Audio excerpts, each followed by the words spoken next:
how to use the flip to shush feature on your Google Pixel device. First, go to the settings, then in the search, type in flip, and then it will show on top here, flip to shush. Now it's turned off, click on it. So basically for this feature, when you flip your phone face down, it will turn on the do not disturb feature. So you won't receive any disturbing notifications from apps or anything. So first I'm gonna turn it on. So I'm gonna turn it on.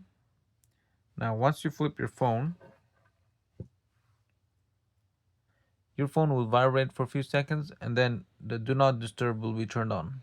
Now this feature is great if you want to keep your phone quiet during important meetings, or if you have a big project that you're working on and you're really busy and you don't want to be disturbed. You can just flip your phone upside down and it will turn on the do not disturb. Once you flip it back on, it turns off the do not disturb and you can use your phone again. That's it for the video and thanks for watching.